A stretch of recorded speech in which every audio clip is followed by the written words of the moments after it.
everyone, this is Sonam Thakur here. Today I am going to explain about the attributes of the table tag. Okay, हमने table tag के बारे में already सीख लिया है कि how to create the table. Okay, they are the various attributes through which we can format the table.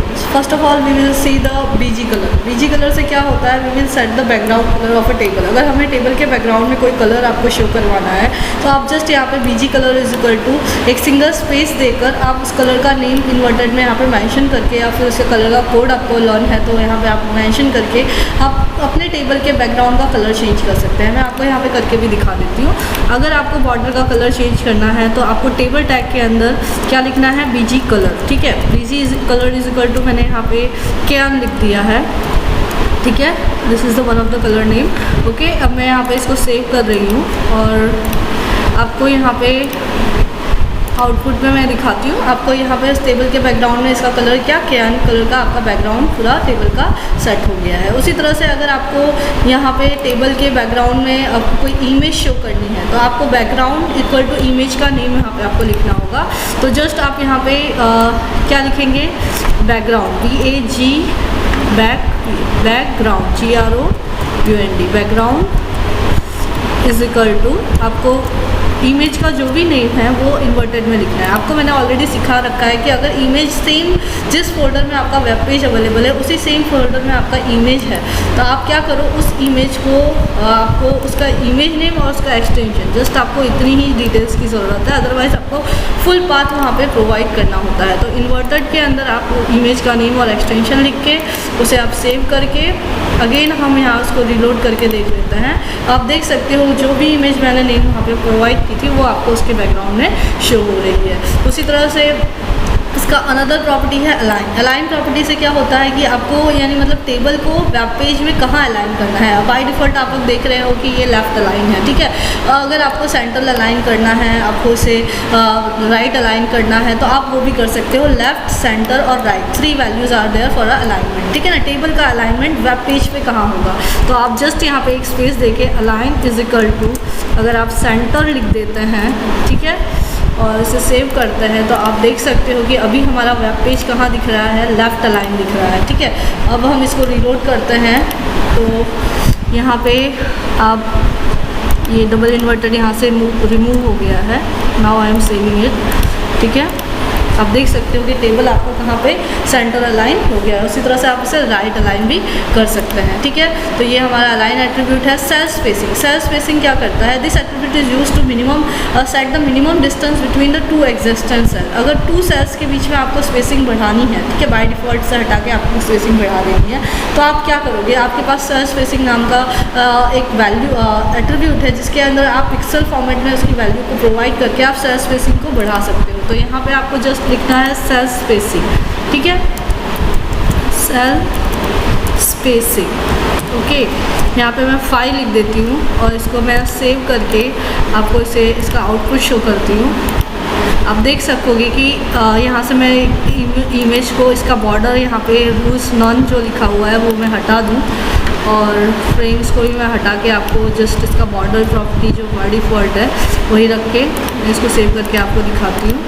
आप देख सकते हो कि इन दोनों के सेल्स के बीच में डिस्टेंस काफ़ी ज़्यादा बढ़ गए हैं। 5 अगर मैं 10 कर देती हूँ तो और भी आपको स्पेस 2 सेल्स के बीच में देखने को मिलेंगे। ठीक है, देखिए 2 सेल्स के बीच का डिस्टेंस स्पेसिंग बढ़ गया है। तो 2 सेल्स के बीच पे अगर आपको स्पेसिंग प्रोवाइड करनी है तो आप सेल स्पेसिंग एट्रीब्यूट के अंदर पिक्सल फॉर्मेट में वैल्यूज़ को प्रोवाइड करके आप यहाँ पे 2 सेल्स के बीच के गैप को मेंटेन कर सकते हो। ठीक है, उसी तरह से आपके पास सेल स्पेसिंग और सेल पैडिंग नाम का भी एक एट्रीब्यूट है।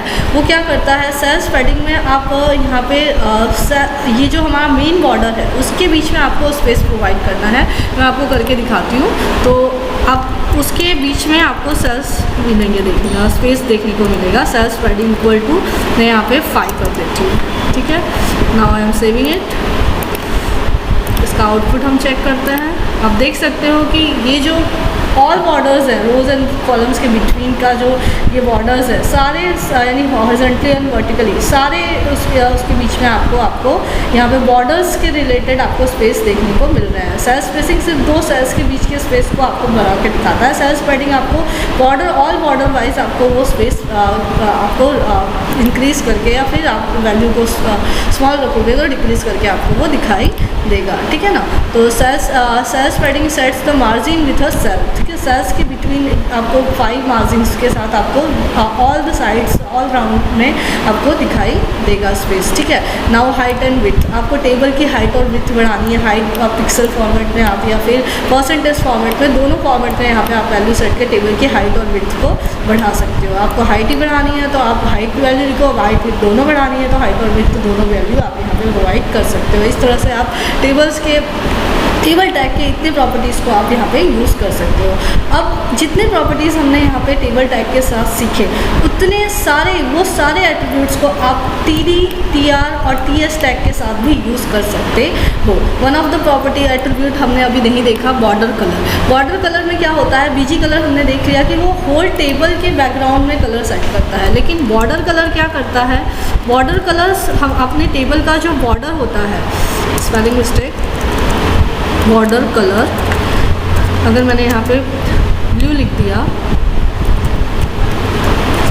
तो सिर्फ टेबल का बॉर्डर जो होता है उसका कलर ही वो मॉडिफाई करता है, ठीक है।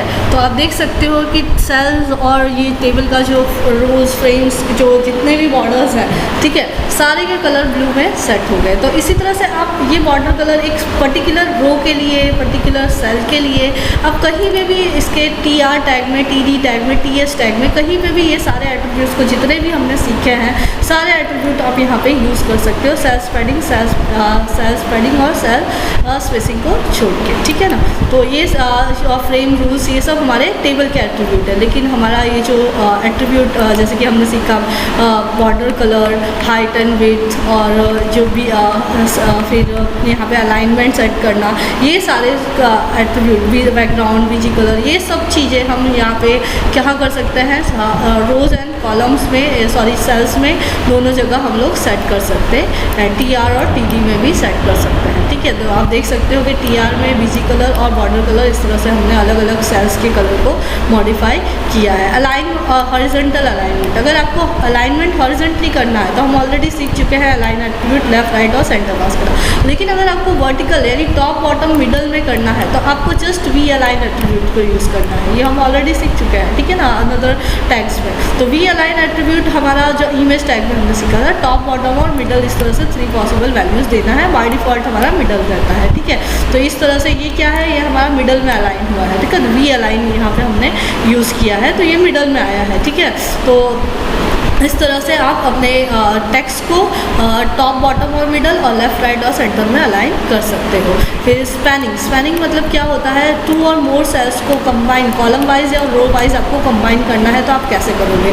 तो कॉलम वाइज कंबाइन करना है तो कॉल स्पैन यूज़ करते हैं और रो वाइज कंबाइन करना है तो आप रो स्पैन करते हैं, ठीक है। तो अभी हम यहाँ पे क्या करेंगे, हमें जैसे कि इसी एग्जाम्पल को हम देख लेते हैं। हमें यहाँ पे एक 4 कॉलम्स जो हमारे हैं, ठीक है, 4 कॉलम्स को मर्ज करके एक हेडिंग देनी है, हेडिंग टैग के ऊपर क्लास 10। तो हम यहाँ पे सिंपली लिखेंगे TH कॉल स्पैन 4, ठीक है। यहाँ पे हम कर देते हैं TR टैग हम स्टार्ट करते हैं और यहाँ लिख देते हैं TH, कि हमें एक नया हेडिंग रो बनाना है जिसमें मर्ज करके हमें देना है TH, और हमें इसके रोज़ को मर्ज करना है ना, कॉलम को मर्ज करना है। तो कॉल स्पैन लिखेंगे, ठीक है। कॉल स्पैन इक्वल टू हम यहाँ पे लिखेंगे 3, अभी हमारे पास 3 ही कॉलम है तो 3, फिर इसको हम TR को क्लोज कर देंगे और हेडिंग देंगे क्लास 10, ठीक है, और TH को यहाँ पे क्लोज कर देंगे, ठीक है, ओके। और ये हमारा अलग से TR था तो हम इस TR को क्लोज करेंगे और अगेन हमने TR यूज़ कर लिया था इसका, तो हमने यहाँ पे TR लिख दिया और उसको हम सेव कर रहे हैं और इसका आउटपुट चेक करके देखते हैं। अब देख सकते हो कि मैंने जो फर्स्ट एक रो क्रिएट किया उसके अंदर 3 कॉलम्स 1 2 3 कॉलम्स को मैंने मर्ज कर दिया, स्पैनिंग कर दी, यानी मीन्स तीनों कॉलम्स को मर्ज करके एक वैल्यू मैंने वहाँ पे डिस्प्ले करवाई क्लास 10। इस तरह से इसे बोलते हैं merging the 3 columns by using the call span attribute, ठीक है ना। उसी तरह से आप रोज को भी मर्ज कर सकते हो। तो आपको रोज को मर्ज करना है तो आप यहाँ पे जस्ट जैसे कि आपको एग्जांपल में दिया हुआ है, यहाँ पे आपको रोज़ को मर्ज करना है तो न्यू tr टैग स्टार्ट करो और उसके अंदर आप यहाँ पे अगर स्टार्ट नहीं करना है तो th आपको ये हेडिंग वाले कॉलम में ही लिखना है, क्योंकि ये भी एक तरह की हेडिंग ही होगी। रो स्पैन 3 कर दीजिए आप, आपके पास 3 डिटेल्स है तो हम इसी हेडिंग वाले कॉलम में th लिखते हैं, th स्टूडेंट डिटेल्स, ठीक है, मैंने ऐसा लिखा। फिर /th पर मुझे इसे रो स्पैन करना है तो मैं th के अंदर रो स्पैन लिखूँगी। रो स्पैन मेरे पास 3 वैल्यूज़ हैं तो हम यहाँ पे 3 वैल्यू रो स्पैन, ठीक है, रो स्पैन नहीं रो स्पैन। फिर हम इसको यहाँ पे सेव कर देते हैं और आउटपुट चेक करते हैं। तो आप देख सकते हो कि यहाँ पे ये 3 1 2 3 हमारे पास 4 कॉलम्स थे यहाँ पे, तो 4 मुझे यहाँ पे लेना चाहिए था, ठीक है। यहाँ पे हमने 4 मॉडिफाई कर दिया और इसे वापस से रीलोड करते हैं तो आप देख सकते हो कि all these are the class 10 details. Heading में हेडर दिख रहा है और रोज़ को वहाँ पे हमने मर्ज किया तो स्टूडेंट डिटेल्स, इस तरह से हमें यहाँ पे इंफॉर्मेशन दिखाई दे रही है। तो इस तरह से हम स्पैनिंग भी कर सकते हैं कॉलम्स और रोज़ की। तो मोर देन 2 कॉलम्स को हम यहाँ पे मर्ज करके कॉल स्पैन और रो स्पैन को यूज़ करके इस फॉर्मेट में कुछ हम डिटेल्स को शो कर सकते हैं, ठीक है।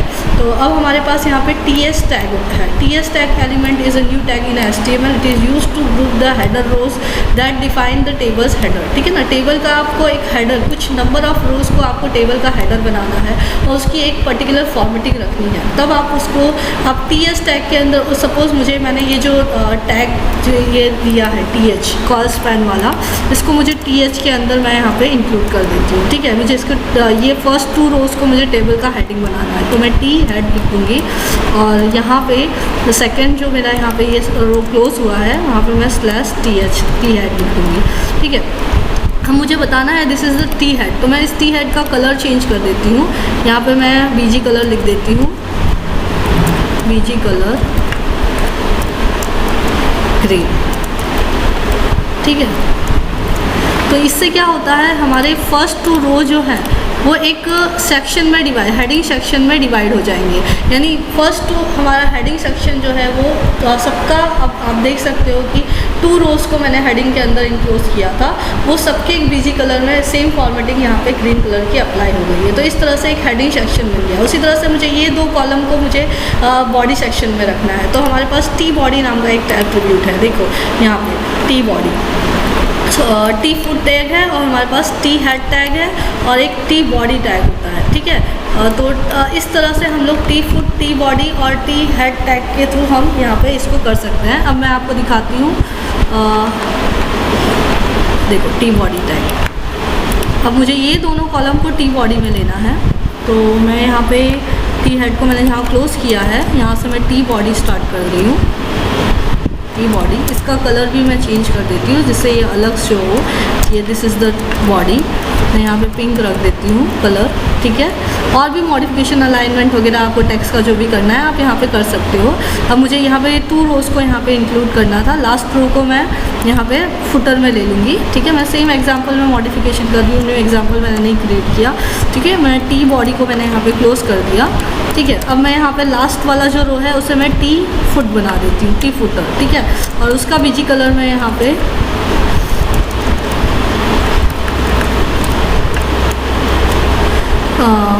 पिंक, ब्लू, ग्रीन, येलो रख देती हूँ, ठीक है,